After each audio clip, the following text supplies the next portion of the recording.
Good evening, everyone. Happy Saturday evening, and welcome to this Saturday evening edition of the Riley King Newscast, right here on the Riley King Network.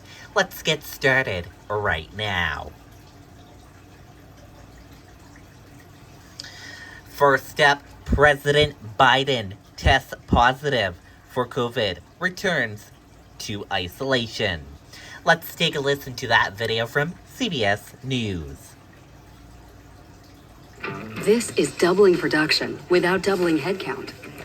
This is connecting all your Good evening. A COVID rebound for President Biden. He's tested positive again, a phenomenon that happens in some cases after people take Paxlovid. That's the antiviral therapy from Pfizer taken as a pill. In a video released today, the president says he's feeling fine, but he's again isolating at the White House and canceled his weekend travel plans. CBS's Christina Ruffini is at the White House tonight with more. Christina, we know the president tested negative just yesterday. What's the latest? That's right, Adriana. According to the president's doctor, he tested positive this morning on an antigen test, and he did tweet a video. Let's take a listen. We have a short clip, I believe. Feeling fine. Everything's good. But come in and I got a lot of work to do.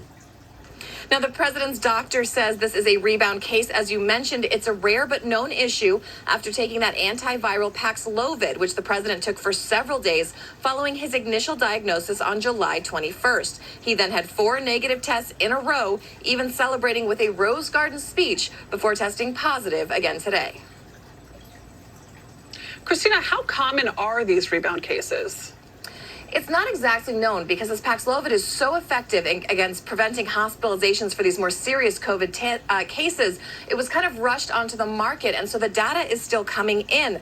The head of the COVID response team here at the White House says these relapse cases are rare. They're in the single digits. But the good news is even if you rebound, most of these cases are mild. 90% of people who take this stay out of the hospital. The president is not going back on the medication. He's just going to isolate and wait until he gets another negative COVID test. Adriana? Christina Ruffini, thank you so much.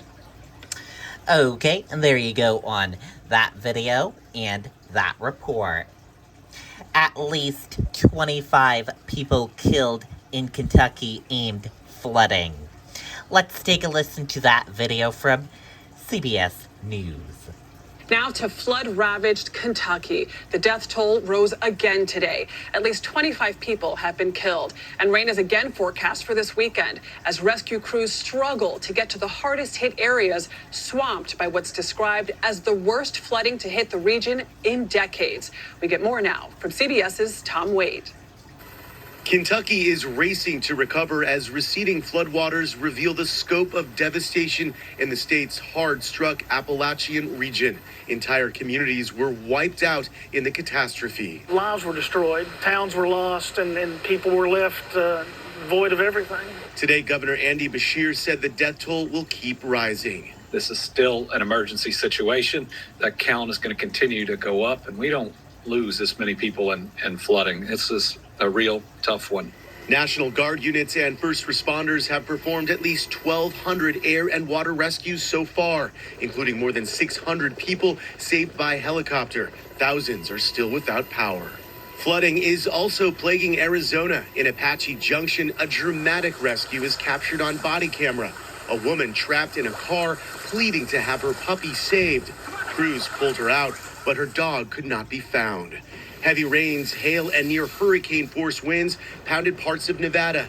In Las Vegas this week, water poured into casinos, swamping gaming floors and parking garages. Bottles of water. In the Pacific Northwest, the heat is extreme. After 6 days, still no relief, with the heat dome expected to spread across the country next week. In rain-starved California, the threat is fire. The McKinney fire, shown in this time-lapse video, has burned more than 30,000 acres. Not only is the McKinney fire in a remote part of the state, the temperatures there are hitting triple digits, much like areas of Oregon, Washington, and Idaho, where temperature records there are expected to be broken tomorrow. Adriana? All right, Tom Wade, thanks so much. I am so... Okay, and there you go on that video and that report. Today, Ukraine accuses Russia of killing POWs and demands UN probe. Let's take a listen to that video from CBS News. Ukraine called on the United Nations and the International Committee of the Red Cross to investigate the deaths of dozens of prisoners of war held by Russia. In a TV address, Ukraine's president called it mass murder and, quote, a deliberate Russian war crime. CBS's Holly Williams has the latest. The latest horror from Ukraine. Charred bodies too graphic for us to show on television. Ukraine claims Russia did this to cover up its torture of Ukrainian prisoners of war, and it's demanding a UN investigation. But Russia's claiming the Ukrainian military killed its own soldiers with American-supplied rockets. Also in eastern Ukraine, more senseless civilian casualties, more families struck down by grief. In Ukraine's second city, Kharkiv, officials say a Russian missile targeted this park, a place where children once played in safety. Even Ukraine's youngest citizens are being slaughtered in Russia's vicious invasion. A 12-year-old girl decapitated by shelling. A 13-year-old boy killed as he waited for a bus. The city of Dnipro is around 100 miles from the front line, and up until now, it's stayed relatively calm. In its park, life looks normal enough. But nearly everyone here has a war story, including 9-year-old Alexander. He fled the fighting in Kharkiv with his family and told us how they hid in a basement with enemy planes overhead and explosions outside. Ukraine used to be a peaceful place. Now Russia's plunged it into a nightmare. And children have no immunity from the violence. Holly Williams, CBS News, Dnipro, Ukraine. Okay, and there you go on that video and that report.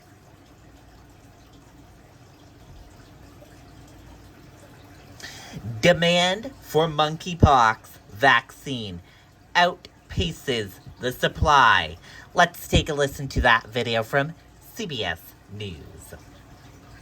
Now to the latest on the fast-spreading monkeypox outbreak. It's been detected in at least 77 countries. CBS's Michael George joins us now from New York, the epicenter of the virus in the U.S. Michael, how are officials responding to this? Well, Adriana, good evening. New York's governor has declared a state of emergency. So has the city of San Francisco.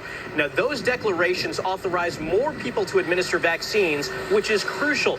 Health officials say time is of the essence to get this outbreak under control. After 3 visits to the ER, David Watson has a warning for people who take monkeypox lightly. It is the most painful thing I've ever experienced in my 47 years on this planet.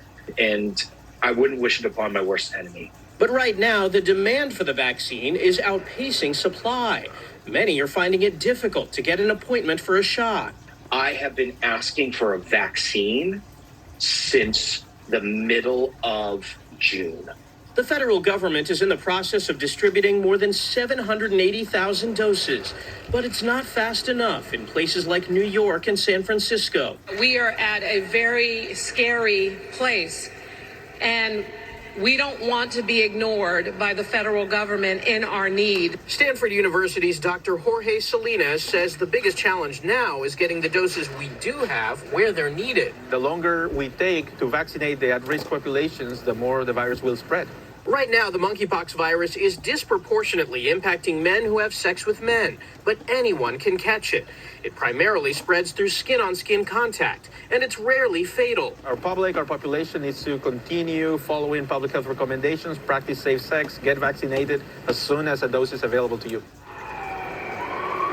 And there are also calls for the Biden administration to declare monkeypox a federal health emergency. That would free up more resources and funds to fight the outbreak. Adriana? All right, Michael George, in a noisy New York City, thank you.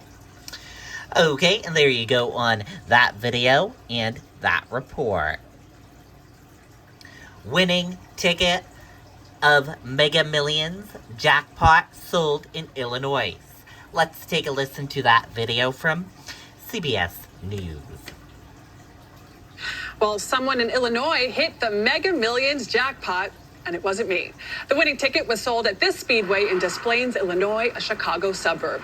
The jackpot ballooned to more than $1.3 billion after no one matched all 6 numbers since mid-April. But don't toss your ticket just yet. 26 were sold matching enough numbers to win $1 million.